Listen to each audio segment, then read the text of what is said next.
Informate en ecomedios.com. Seguinos en Twitter, @ecomedios1220. Estudia actuación en Timbre 4. Niños, adolescentes, adultos. Dirección Claudio Tolcachir. Informes en www.timbre4.com. Letras y corcheas. Un encuentro con músicos y escritores.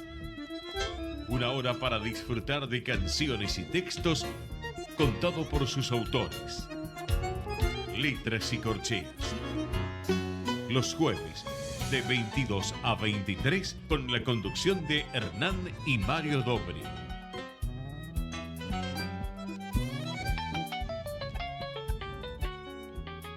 Buenas noches, bienvenidos a una nueva emisión de Letras y Corcheas. Hoy nos acompaña un escritor bahiense de Bahía Blanca, como decían los Lelutier, que acaba de publicar un nuevo libro, El lector de Spinoza, que le siguen a la saga de la casa de Caín y el día que Sigmund Freud asesinó a Moisés. Mario, ¿qué nos podés contar de nuestro invitado de hoy? Buenas noches. El suspenso es parte primordial del relato hablado o escrito. Nadie que desea ser tenido en cuenta puede privarse del rodeo necesario para exhibir sus pretensiones con mérito de ser atendidas. La anécdota precisa, la duda sutilmente instalada, la frase insidiosa, el secreto de algo relevante revelado al oído del otro, logra cautivar a las mentes sagaces y a las sutiles curiosidades de los niños. El suspenso, como herramienta de trabajo, es condición necesaria de los investigadores más conspicuos. La búsqueda ardorosa del numen, de una obsesión trasladada a un relato escrito o hablado, suele ser la saga primordial de las novelas de aventura y más aún de los cuentos policiales. El arte del escritor de novelas de suspenso consiste en tensar el hilo de su relato a punto tal que esa tensión no termine de quebrar el interés del lector atrapado en la trama de su historia. Hoy, en esta noche de jueves de Letras y Corcheas, nos visita un escritor que ha hecho de las novelas de suspenso su arte literario, con el cual poder revelar los entresejos de tan sutil y difícil tarea. Buenas noches, Pablo Frenkel. Es un placer contar contigo entre nosotros. ¿Qué tal, Mario? Mucho gusto estar con vos, conversar, vernos, también con Hernán, por supuesto. Y agradecido, por supuesto, por esta oportunidad que me dan de conectarme con la gente. Bueno, dado lo que dije sobre el suspenso y como su condición necesaria en las novelas y los cuentos, ¿qué es el suspenso para vos y cuál sería, aparte de la condición necesaria, las condiciones suficientes para poder armar una buena novela o un buen cuento de intriga? Yo creo que el suspenso está implícito en toda obra de ficción. Es decir, eso es lo que mantiene atento al lector, también mantiene despierto al autor, porque de esa manera evita a lo mejor contradicciones, evita caer en repeticiones, entonces lo mantiene alerta. Pero lo importante es que el lector se siente interesado en dar vuelta a la página y continuar con la lectura. Realmente yo no es que me proponga escribir novelas de misterio ni de suspenso, sino trato sobre todo de reflejar la conducta humana ante distintas situaciones que se pueden presentar. En este caso puede ser ante un crimen, ante un robo, ante una sorpresa inesperada, pero creo que en todo caso se debe mantener la atención del lector, por supuesto, con argumentos lícitos y sin golpes bajos y con una cuota de humor que es importante y tratar de crear atmósferas para que el lector, el ocasional lector, se vaya metiendo en la historia y que al final no la pueda dejar y cuando llega al punto final diga, qué buen libro que leí. Y que uno por lo menos quede en su consideración para que piense en el próximo libro. Ahora, ¿en dónde reside la elección del protagonista? Si bien ya hoy en este libro ya no es una elección, sino ya es una continuación del protagonista, de crear un antihéroe, porque Marcos es un antihéroe, o sea, no tiene nada que uno pueda decir es el héroe de una novela. Sin embargo, lo termina siempre siendo, pero con unas características totalmente no tradicionales, por decirlo de alguna manera. ¿En dónde Sí, reside esa creación de este personaje? mira, yo no me propuse crear un antihéroe, ni una persona rebelde, ni alguien que vaya contra las normas. Yo creo que una persona es como depende también de su situación familiar, social, política, económica. Muchas veces uno tiene que interpretar un papel que no le es propio, que no le es de su agrado. Pero yo creo que Marcos ha podido elegir su vida, ha podido diseñar los caminos por los cuales quiso transitar, y lo que le llega, digamos, por casualidad, porque no los busca. Evidentemente, él no busca los caminos que recorre. Le caen, y bueno, le caen, los aprovecha, y afortunado de él que puede aprovecharlos. Marcos, a mi entender, es un tipo, o sea, bien argentino, Uh ¿no? -huh. La rema, Sí, claro. la rema, pero llega. Es decir, llega en el amor, Uh -huh. llega en estas cosas fortuitas que es la aventura, de pronto cae algo, pero además es un ser dispuesto a la aventura. Hay seres humanos que están dispuestos a la aventura. Cualquier detalle, cualquier elemento que surge, lleva a esa persona a aventurarse, a preguntarse qué es, por qué es, qué es el camino del aventurero, en todos los órdenes de la vida. Ese es el que yo pienso que es Marco, que es una enseñanza para demostrar que cualquier mortal es capaz de meterse a investigar algo y hacer de ese algo de la pasión de la vida. Algo así hay en esto, Pablo.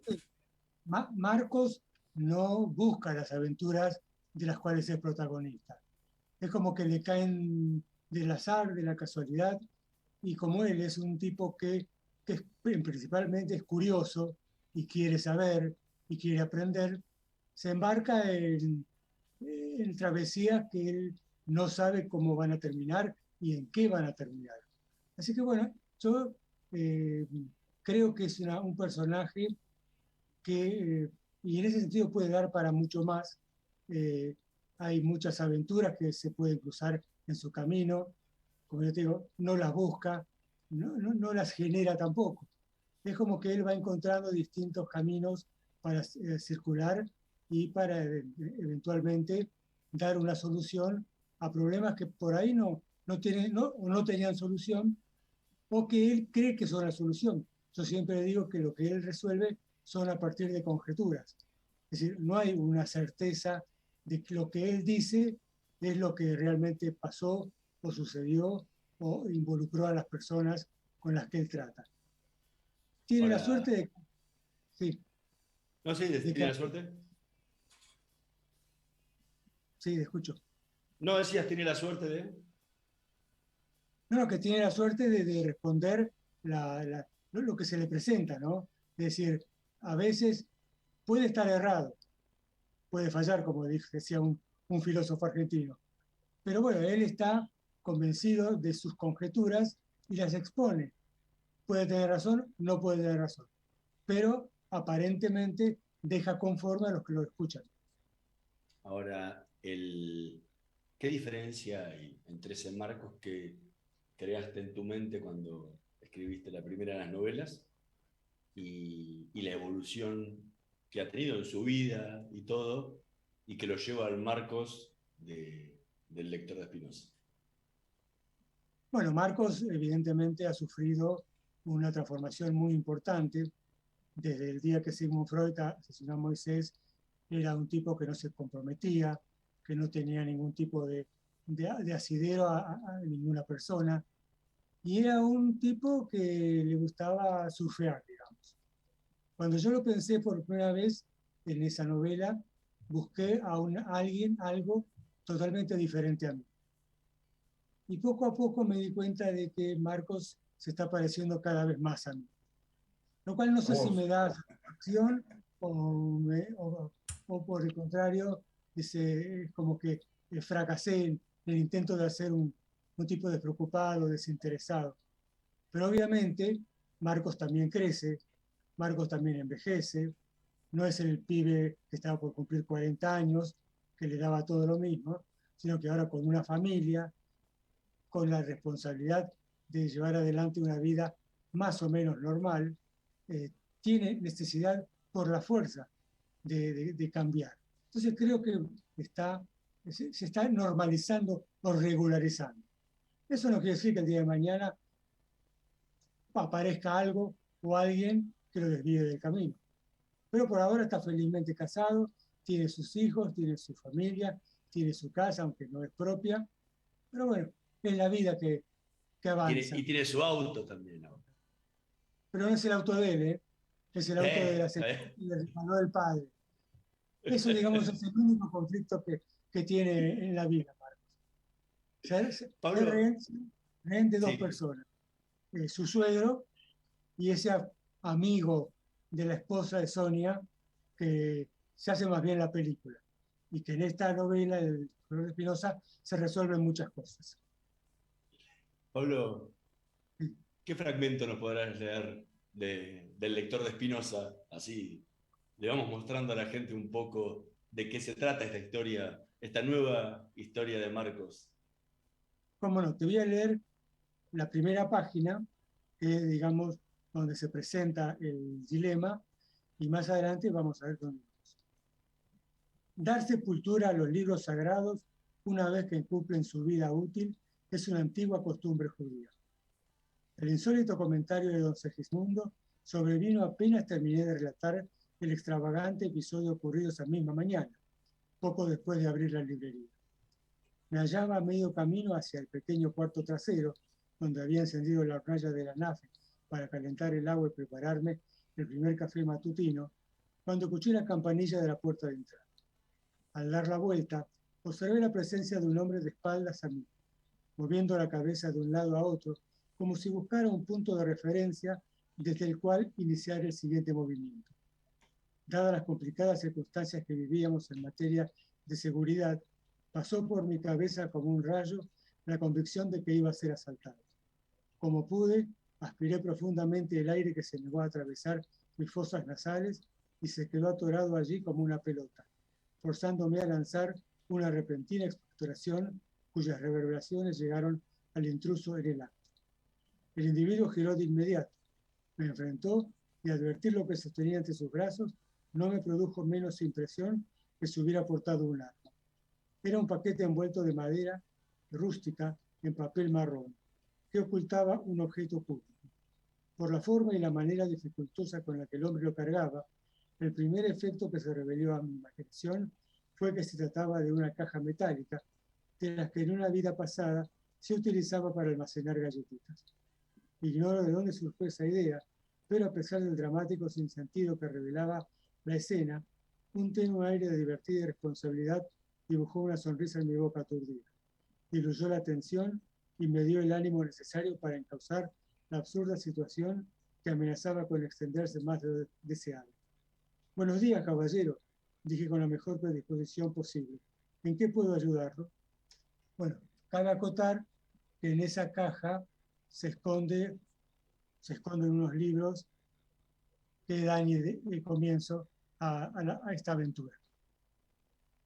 No sé, ¿diga algo más? No, ¿quién es Baruch Spinoza? Baruch Spinoza para mí es mi maestro. Yo lo leí, casi todos sus libros, o sea, los que se publicaron después de su muerte, porque excepto el Tratado Teológico Político y otro opúsculo más, Spinoza fue muy cuidadoso en ese sentido, porque iba en contra de la corriente. Es decir, para entender a Spinoza hay que entender la época en que vivía, las situaciones religiosas, políticas. Spinoza vivió en el siglo XVII, entre 1631 y 1677. Vivió muy poco y tuvo en su vida muchos contratiempos, pero a la vez que él tuvo la inteligencia y la sagacidad de aprovecharlos y seguir con su trabajo metódico de crear una nueva visión de lo que para él era la creencia en la religión. Por supuesto, él no era religioso, de lo que se llama la tradición judeo-cristiana. Él crea sus propios parámetros religiosos. Digamos que su norte fue tratar de convencer y convencerse de que Dios es la naturaleza y la naturaleza es Dios. De ahí su lema principal, Deus sive natura, o sea, Dios, o sea, la naturaleza, lo cual no significa panteísmo. Panteísmo es otra cosa muy diferente. Spinoza creía que las leyes de la naturaleza eran leyes de Dios porque él las consideraba, y como realmente son, eternas, inexorables e invariables, y todo lo que signifique el funcionamiento de la naturaleza depende de esas leyes que él consideraba divinas. Las leyes humanas no son eternas, inexorables ni invariables, porque cada uno de nosotros puede violar cada una de ellas según su entender y parecer. Toda esa posición que él manifestó y que estaba en contra de profetas, de milagros, ¿cómo se llama? Jerarquías institucionales dentro de la religión, él las rechazó por completo.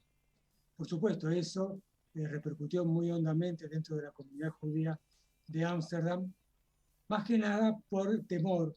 Es decir, una vez que los calvinistas, junto con la Casa de Orange, expulsaron a los españoles que estaban viviendo, que se habían tomado por guerra las 14 provincias de los Países Bajos, decretaron la libertad de culto como variar el ambiente de lo que era la Inquisición española en esa época.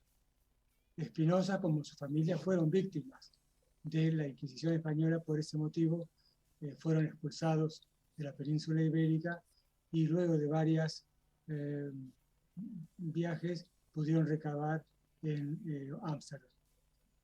Sin embargo, el calvinismo, imperante en esa época, era muy celoso con las leyes religiosas y si bien permitía la libertad de cultos, era muy exigente en cuanto a que no se apartara de la ortodoxia.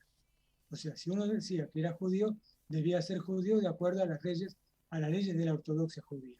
Si decía que era protestante, del mismo modo. Lo único que no aceptaban en ese momento los calvinistas eran los católicos españoles por el mal recuerdo que tenían de su presencia en su país. Entonces, los jerarcas de la sinagoga, temerosos de que esa situación rebelde de Spinoza repercutiera negativamente y se vieran enfrente de otra expulsión, tratan por todos los medios de convencerlo a Baruch Spinoza de abandonar sus posiciones o por lo menos no hacerlas públicas, mantenerlas en secreto. Por supuesto, Spinoza eso se niega y a pesar de varios intentos de soborno, de convencerlo con puestos jerárquicos, con declararlo Hazán de la sinagoga, no consiguen convencerlo y es ahí cuando dictan el terrible jerem, o sea, digamos, la maldición que recae sobre Spinoza, que es terrible. Uno lo lee y realmente no puede comprender cómo puede caer sobre una persona tamaña cantidad de maldiciones y prohibiciones. Y eso, en cambio, a Spinoza lo libera y le da nuevos ánimos para seguir avanzando en todas sus ideas, su doctrina, su pensamiento. Tiene un gran número de adeptos entre los rebeldes juveniles de esa época de Ámsterdam, que tampoco están a favor de las jerarquías religiosas de ninguna especie, y eso le permite, gracias a la ayuda y a la amistad de esta gente, poder desarrollar sus tareas de estudio sin tener que preocuparse de su manutención. Algunas leyendas o cuentos dicen que para sobrevivir Spinoza pulía lentes para óptica, para anteojos. Eso no está muy bien comprobado. Sí se sabe que Spinoza pulía anteojos para realizar sus estudios de óptica y que el polvillo que largaban, el vidrio que se pulía, repercutió en sus pulmones y eso le produjo la enfermedad aguda de tuberculosis que lo llevó a la muerte a los 44 años. Pero aparte de la obra de Spinoza, también es muy interesante el estudio de la época socioeconómica, religiosa, política que le tocó vivir. No nos olvidemos que Holanda en ese momento se estaba convirtiendo en potencia mundial, competía de igual a igual con Inglaterra, inclusive durante la vida de Spinoza se producen varios combates entre las armadas inglesa y holandesa que en ese momento se estaban descubriendo no solamente un nuevo mundo, sino toda la parte asiática que era un manantial de riquezas. No nos olvidemos el camino de la seda, las especias, no nos olvidemos también del opio, el té, es decir, toda una gama de productos que seguramente iban a dar mucho rédito económico a los países que estaban surgiendo después de la Edad Media.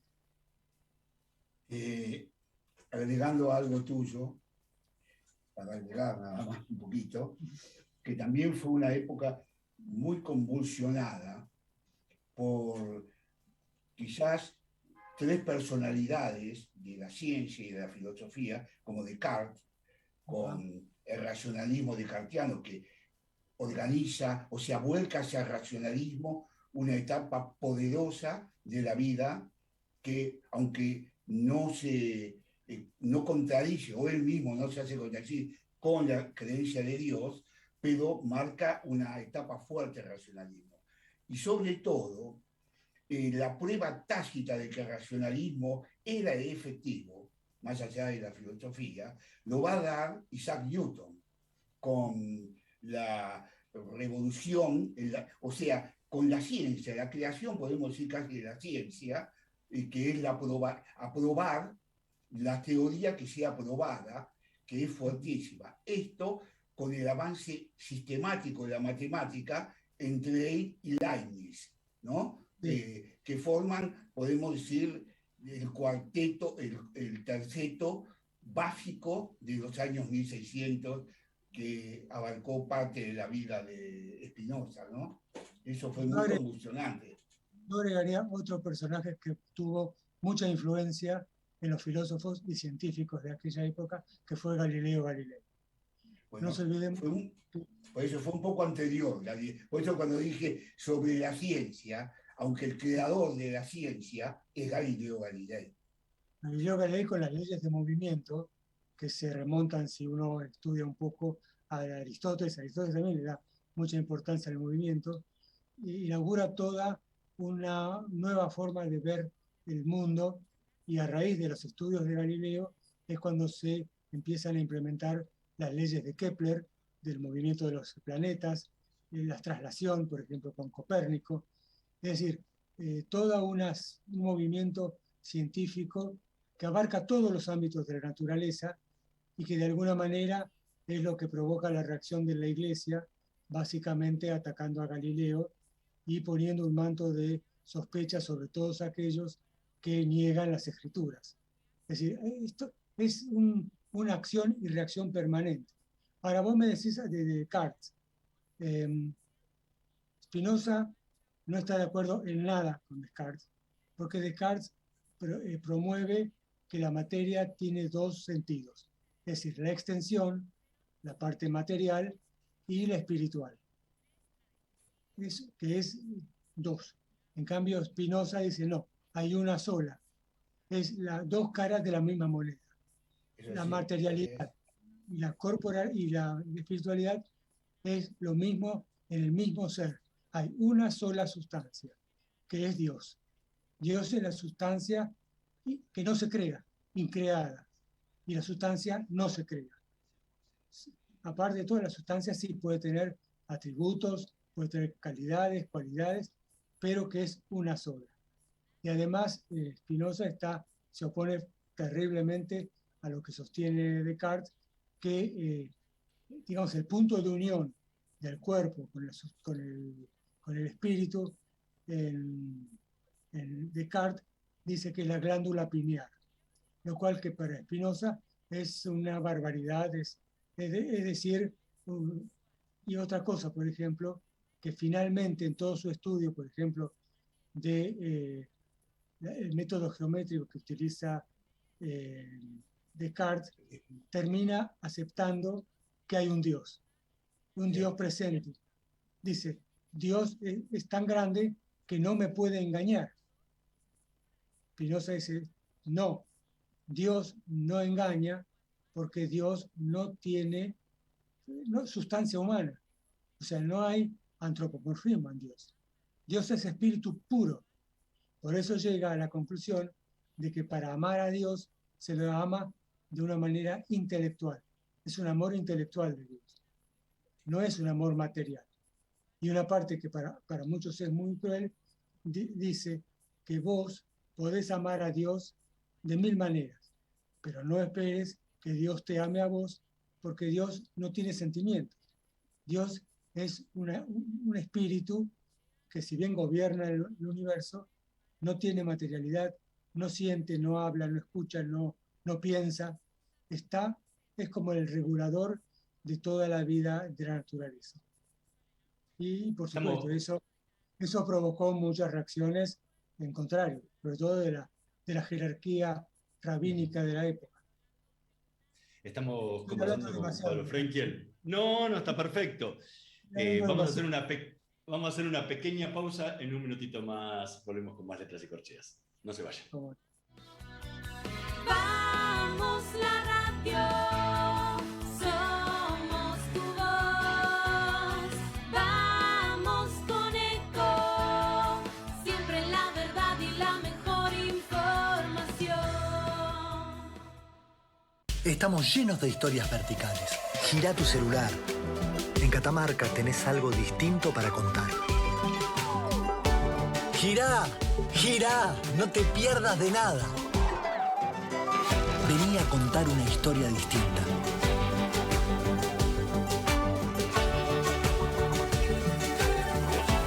¿Querés descubrir algo distinto? Girá y vení a Catamarca. Cuidar es la herramienta digital del Ministerio de Salud. Descárgala en tu celular a través de tu App Store o Google Play y carga tus datos. La aplicación te permite hacer un autodiagnóstico, acceder a tus certificados y consultar el resultado de tu hisopado. Ahora podés acceder a la información provista por el Ministerio de Salud y ver tu diagnóstico COVID-19 de forma rápida y sencilla.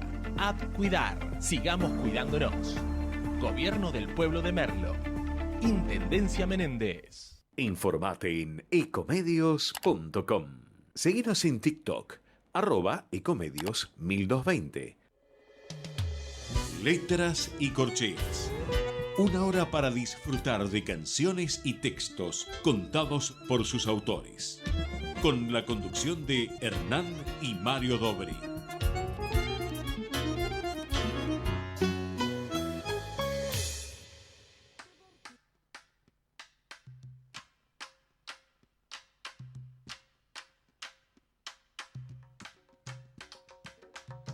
Voces de los silencios, agudas voces del viento. Los tamboriles reclaman la soledad de lo incierto. Al pie de la oscura calle van surgiendo los misterios que el día teje en ausencias de amanecidos recuerdos. Sobre la esquina vedada, el cambalache se ha abierto para que nazca el candombe, ensortijado y despierto.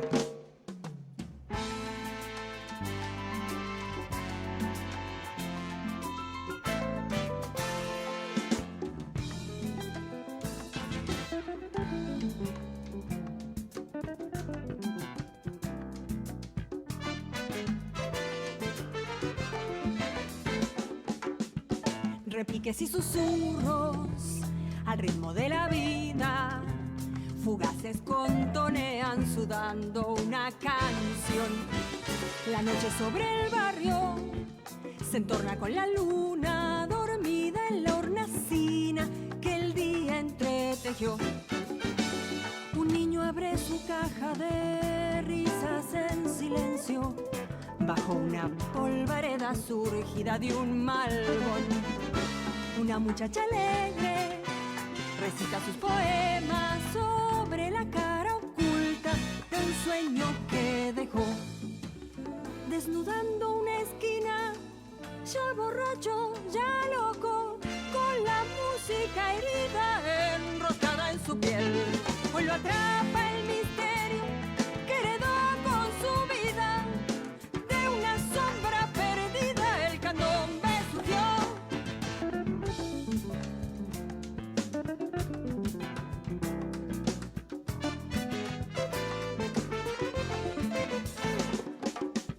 Suceden los bohemios, suceden los poetas.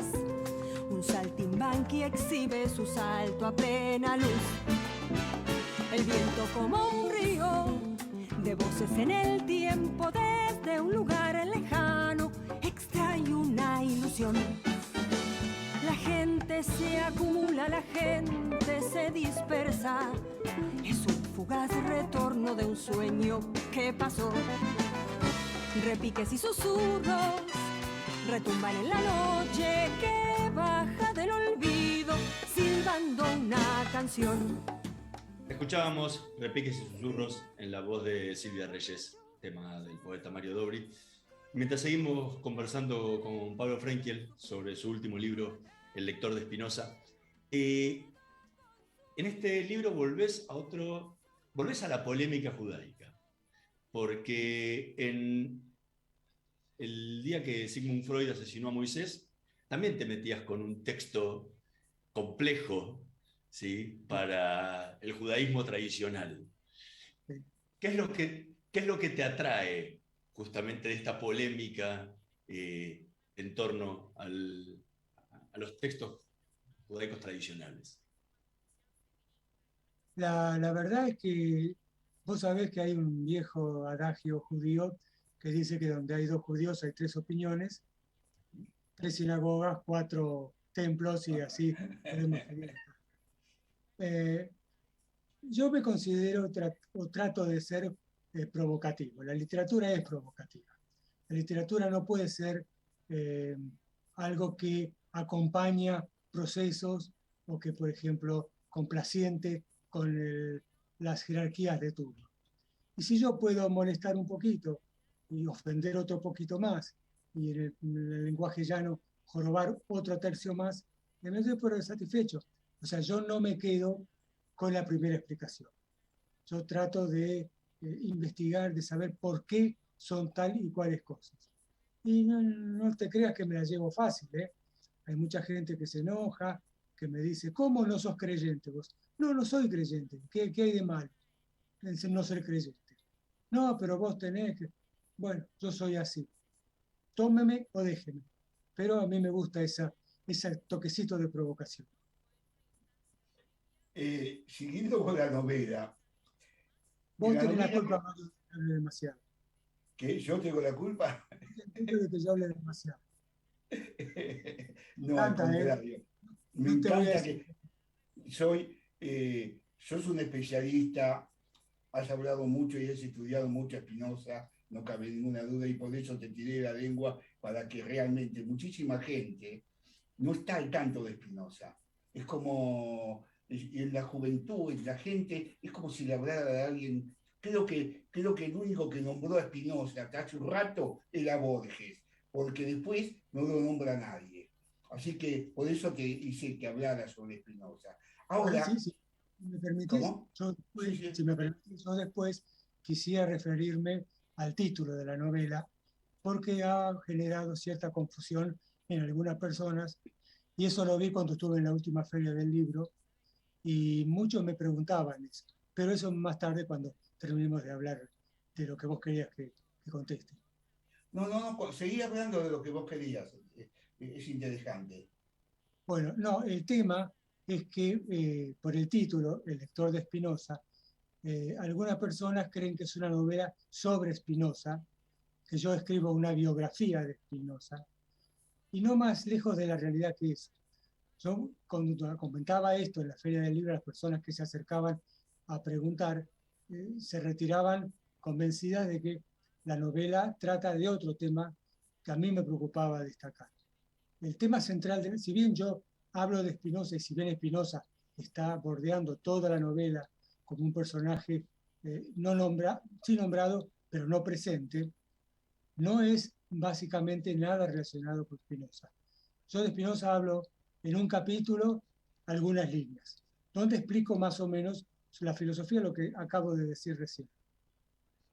Básicamente lo que yo trato de hacer es el encuentro entre dos personas, un joven que tiene una capacidad increíble de interpretar a Spinoza a pesar de su corta edad y de su poca educación, pero tiene ese don de entender lo que quiere decir Spinoza en sus libros y en sus trabajos, y un médico que desea dejar un legado y por eso funda una especie de club social, de ateneo, de gente, para reunir gente para discutir temas importantes.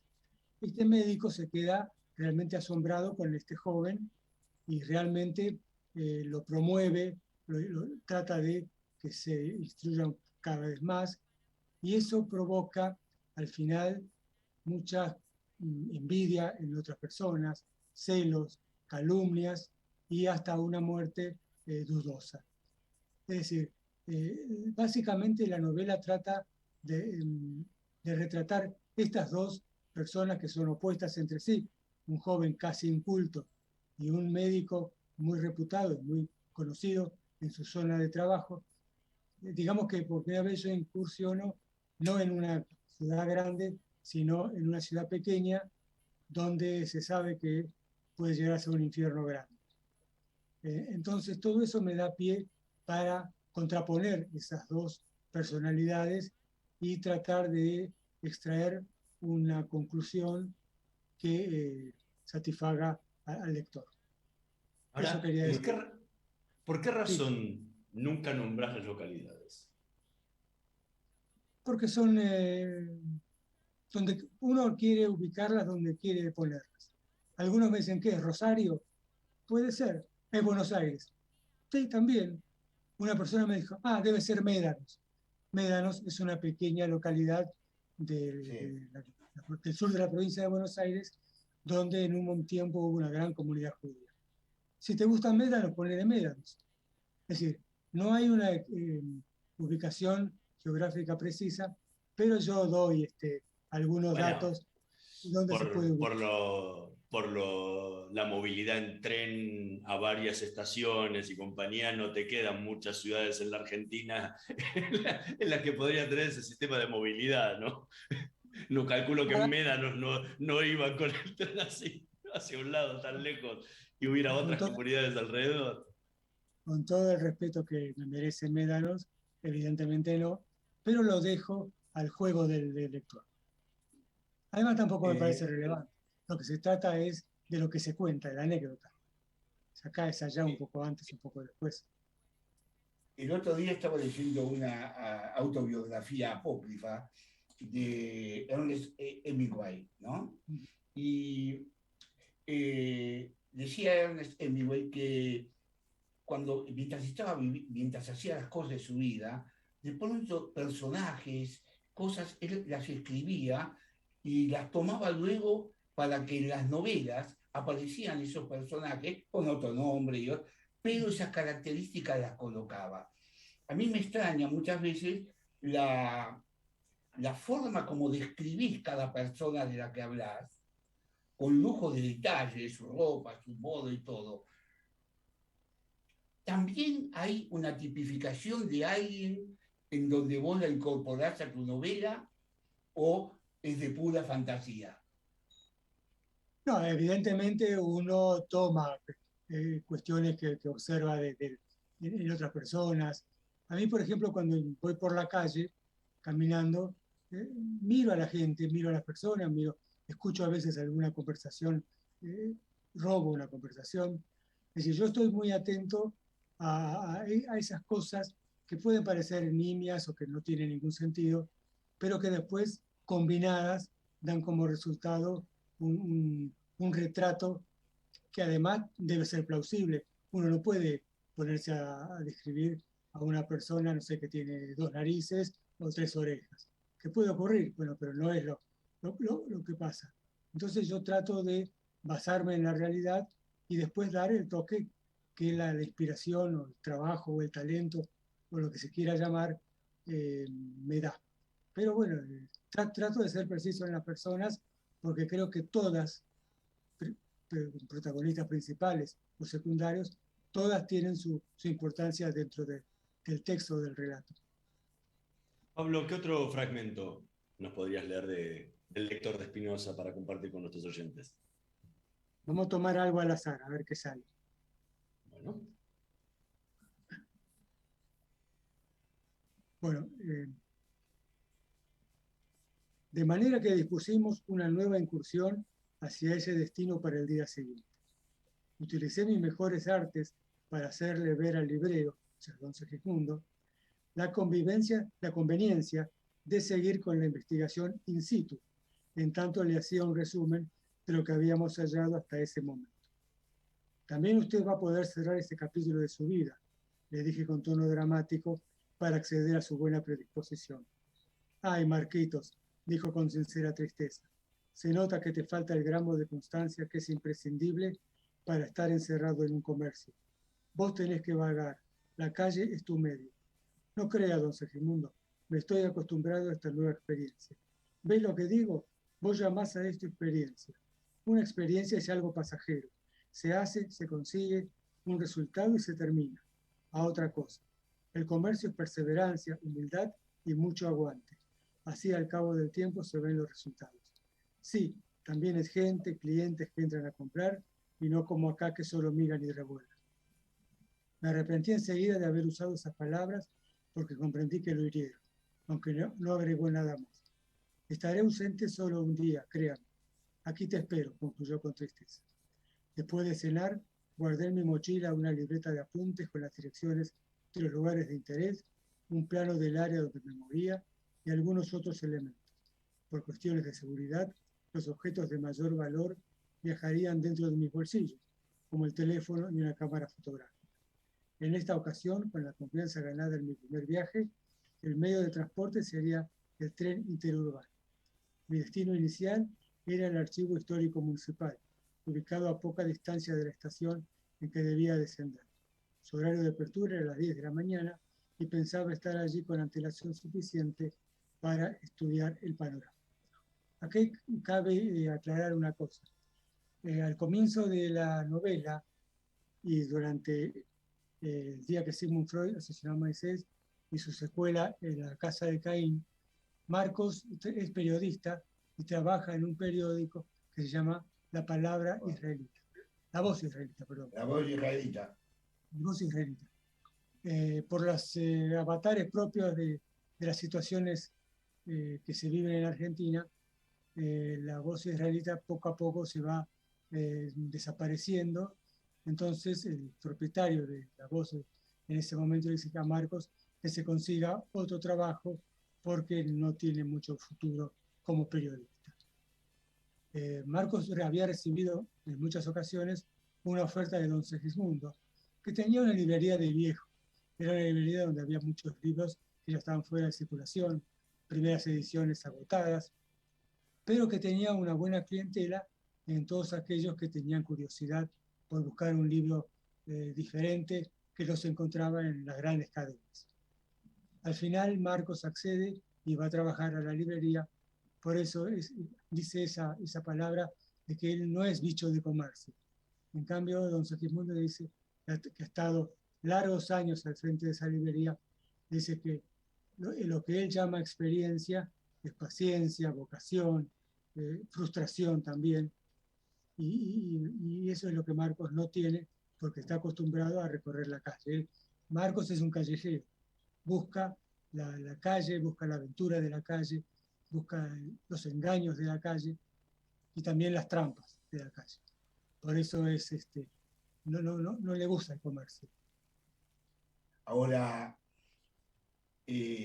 una cosa que vi muy hermosa, que paulatinamente fuiste acercando a la novela, es la conformación de familia de Marcos.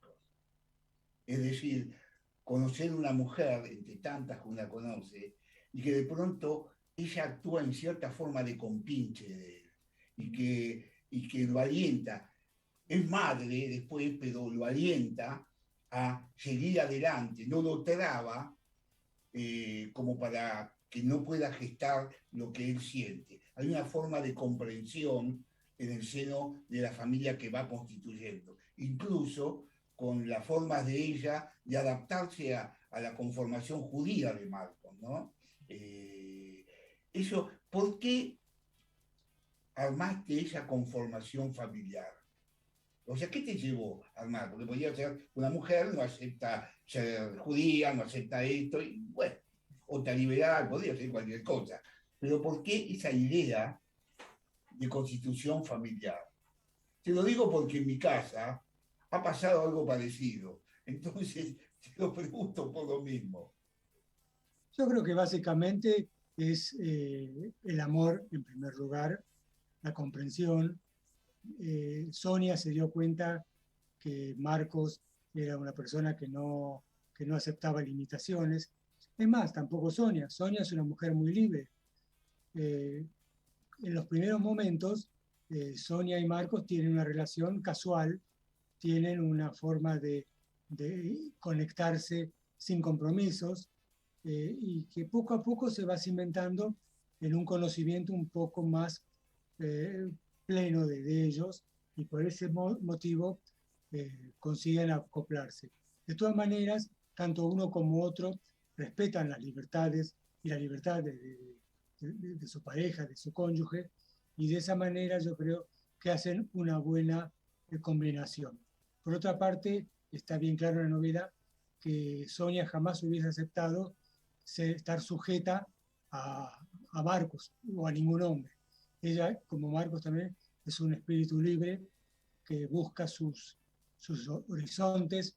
En una telenovela posterior se ve que Sonia comienza un emprendimiento de la nada, que es también muy interesante y que me llevó también a estudiar mucho ese aspecto. No voy a adelantar nada porque es sorpresa, pero bueno, son espíritus libres que yo no sé, en este momento yo no sé qué destino van a tener, si van a seguir, si no van a seguir, pero por el momento han constituido una familia que por lo menos se entiende, se compenetra uno en el otro y se dan las libertades necesarias para seguir siendo uno y otro dos seres separados, aunque unidos por, como te dije antes, por esa imbricación que es el amor, el respeto, el cariño.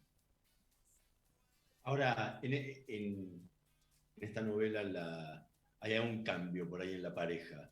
Es como que Sonia, vamos a hablar mal y pronto, se hincha un poco de las investigaciones de Marcos, que las otras dos lo acompaña muchísimo más e incluso se involucra mucho más. ¿Por qué este cambio?